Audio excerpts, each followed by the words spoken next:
I haven't posted in a couple of days because I've been in the psychiatric hospital.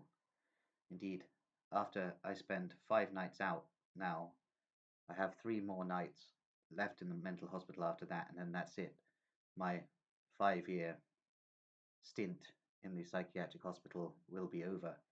Indeed, I believe I was hospitalized as part of a counterintelligence program, which was a collaboration between Wiltshire Police and the MI5 security services, who had designated me as a public and digital menace and had decided to take me off the streets, limit my ability to go online and make videos, and silence me as much as they possibly could with harsh psychotropic, antipsychotic, supposedly, medication, whereby for a good 3 years after the beginning of my hospitalization, I became a complete vegetable. Indeed, I further believe that they used some sort of brain sucking device on me in September 2021, whereby they sucked much of the knowledge that I'd gathered about the conspiracy world and the activities of Wiltshire Police and the security services. They sucked this information from my brain using some sort of device while I was in a padded cell. Indeed, I'm not entirely sure how long I was in this padded cell for. It was a while, and they used Accuphase on me, an injection in my rear end. And from my knowledge of their phone calls with my family, it took 8 days for the medication to work when it should have taken a few hours, which shows how psychotic I was at the time. Indeed, I was waiting behind the door for these 8 days for them to come in, whereby I would jump at them and start trying to bite them. But I don't have a full on recollection of these events. Indeed, they did a serious job on me, and it could only have been on the orders of the security services.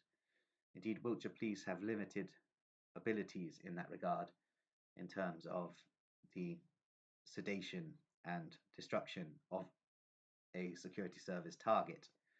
Indeed, Wiltshire Police do operate much of the surveillance, and it seems also have some kind of connection to the microwave weaponry. But the mental hospitals themselves are controlled by MI6, thereby the security services MI5 would ask the MI6 networks to do them a favor in terms of the tranquilization of a target and the silencing of a target. And the MI6 operatives who run the mental hospitals are themselves initiates of the Order of Malta networks, which were taken over by the Templar networks in 1798 and now operate as a facet of wider British intelligence. Indeed, the networks that run the psychiatric hospitals in Britain are MI6 networks, as I've stated, and the core clusters of MI6 operatives that run the psychiatric hospital are Order of Malta initiates, thereby linking them to the banking networks of the Roman Catholic Church hierarchy, which is itself in the process of being taken over by the old Knights Templar continuum networks, thereby a combination of Royal Arch Freemasons, Atlantean Rosicrucians, Druids, and various other networks and occult secret societies that make up the British intelligence and German intelligence axis. Indeed, these networks do seem to be the predominant networks running the NATO countries and also have a controlling percentage in the Russian Federation. Indeed, I do not believe that the Russian Federation is a threat to the NATO countries and the Western percentage of the world order at all. Indeed, the threat of Russia and formerly the Soviet Union was built up by Deutsche Verteidigungsdienst operatives who were attempting to embed themselves within the Anglo American and Western intelligence agencies. Indeed, the chief architect of this deception was Reinhard Gehlen, who was himself an Order of Malta initiate and thereby connected to the Vatican banking structure. And he was a key Deutsche Verteidigungsdienst operative and was the key link between the fledgling CIA networks, the MI6 networks, and the networks that he had built up in Eastern Europe, which were to act as the early components of the Operation Gladio networks and are existing in their modern manifestations today as groups such as the Azov Battalion and various Ukrainian paramilitary and military intelligence structures, which are keeping up this myth of a powerful Russia. Indeed, Russian intelligence agencies are themselves very clever and have amazing networks, and their spycraft is second to none. But the entire infrastructure of the Russian Federation does not work, and the military is very fractured, the whole nation is very fractured, and things don't work properly there.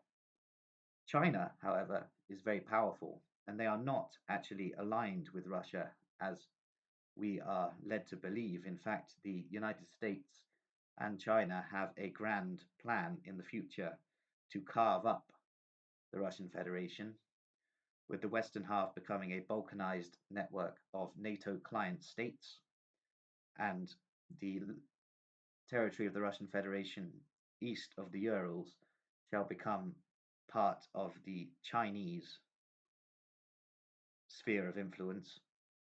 Indeed, there are many natural and mineral resources in Siberia that are yet untapped, and the Chinese Communist Party has its eyes on these and is in an agreement secretly with various networks of NATO and especially the United States government and intelligence structure and military industrial complex to create a